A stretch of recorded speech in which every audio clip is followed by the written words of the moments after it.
Good morning, sir. We are Group 1. I'm Engine Cadet Sevilla, and we are going to perform the starting and synchronization of diesel generator 1 and 2 in cold ship condition using Kong's Bird Simulator.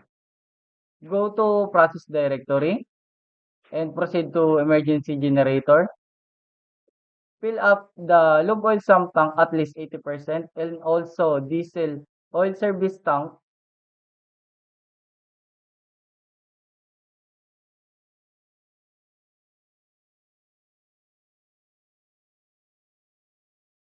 If you done fill up the diesel oil service tank, we can now start the emergency generator. Wait until running.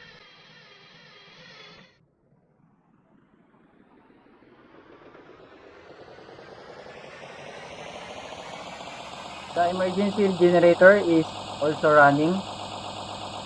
Proceed to process directory and next to emergency switchboard on the all equipment except spares.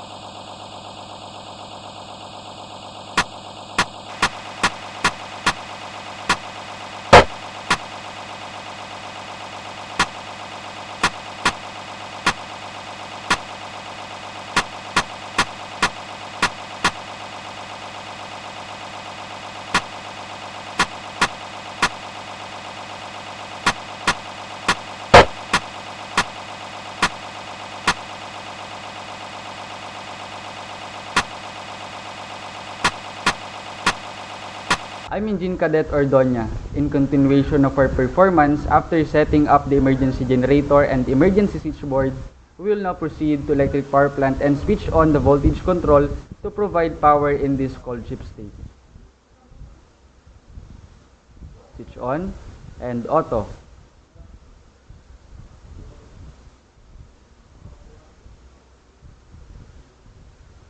After we make sure that it is now connected and working, we can now proceed to number 71 main switchboard starters and let us switch it in all of this and except for the spares.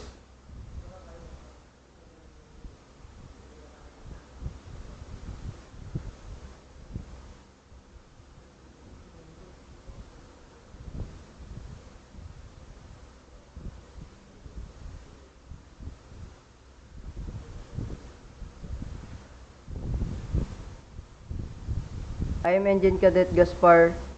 Today I'm gonna operate the uh, main switchboard feeders.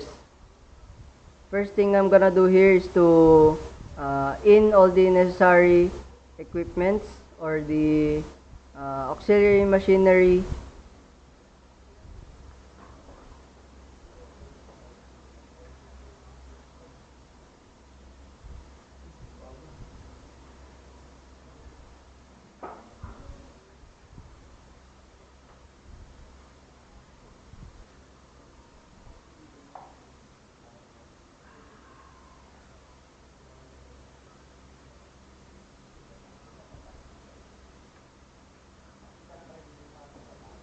I'm Engine Cadet Alvarez and I will operate the seawater system.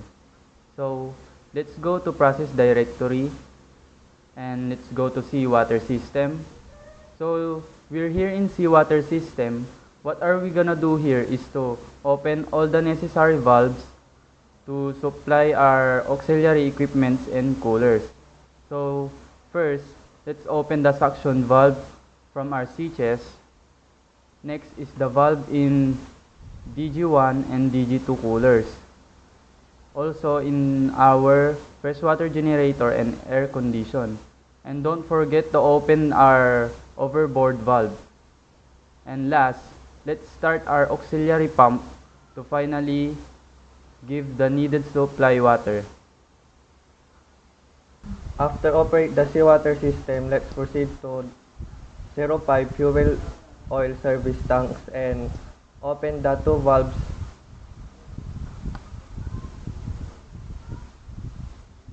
After we supply the fuel tanks, let's proceed to the number 59 start air system and to open the necessary valves.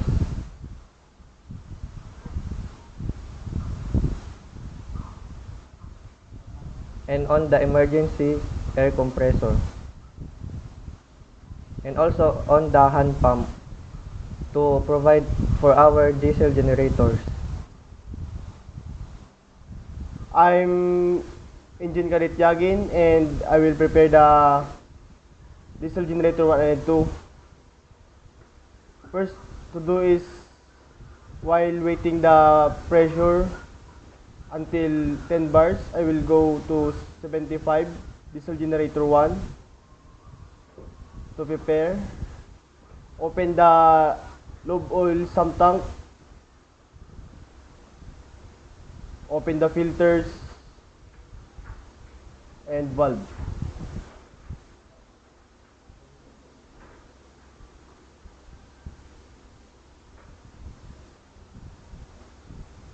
And don't forget to auto the preheater and on.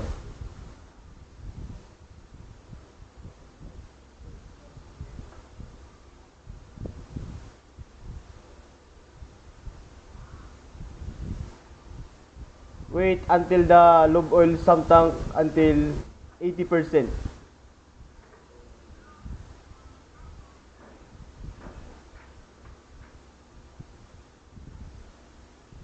After that, go to diesel generator 2 and prepare. Fill up the lube oil sump tank until 80% and open the filters and valve.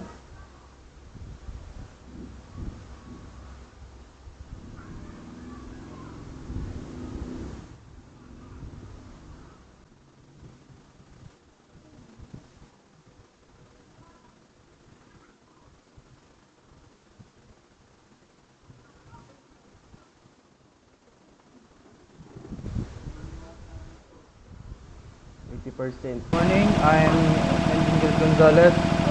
After preparing the diesel generator 1 and 2, I start the diesel generator. First, go to process directory, go to start air system, and open the valve connected to diesel generator number 1. Then open the pump, control, turn into auto, and then start the engine. Wait until it's running and check if there's alarm, then true color,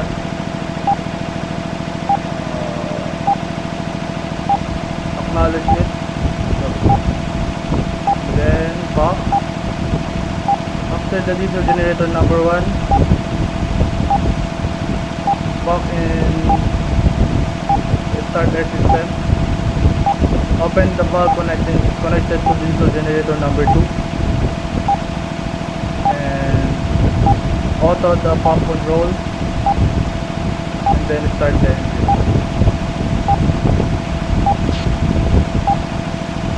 Check if there's alarm and go to alarm, acknowledge it.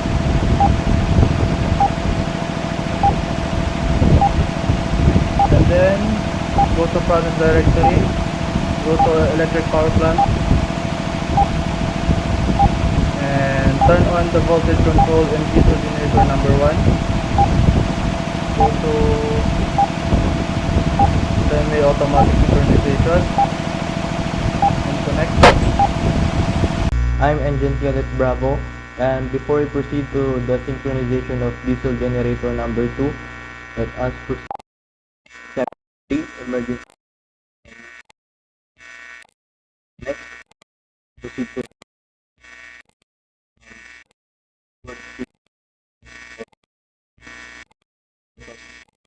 go to system and then switch to water.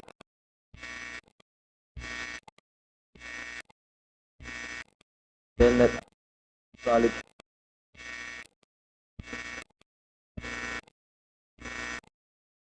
and then silence. And then after that, let us go to 75 diesel generator 1 and press the remote. Let us do the same thing on diesel generator 2. Press on remote. Next is 70 electric power plant, and then put the bus tie in. And now we are ready for the synchronization of our diesel generator number 2. Let us switch on the voltage control of diesel generator 2 and then proceed to 142. Press VT2, VT2, hit start. As we can see, the diesel generator 1 and 2 is synchronized. Our next process is going to air ventilation system number 40. Press the start on engine control room fan, cargo control room fan, engine room supply fans number 1, engine room exhaust fans number 1, accommodation fans number 1, purifier room fan, and then sewage room fan. That is our last step in synchronizing our diesel generator 1 and 2. Let us now proceed on monitoring the diesel generator number 1 and number 2. As you can see, it is on a running condition and has no problem. Let us proceed to diesel generator number 2. It is also in running condition and does not present any problem. That's all.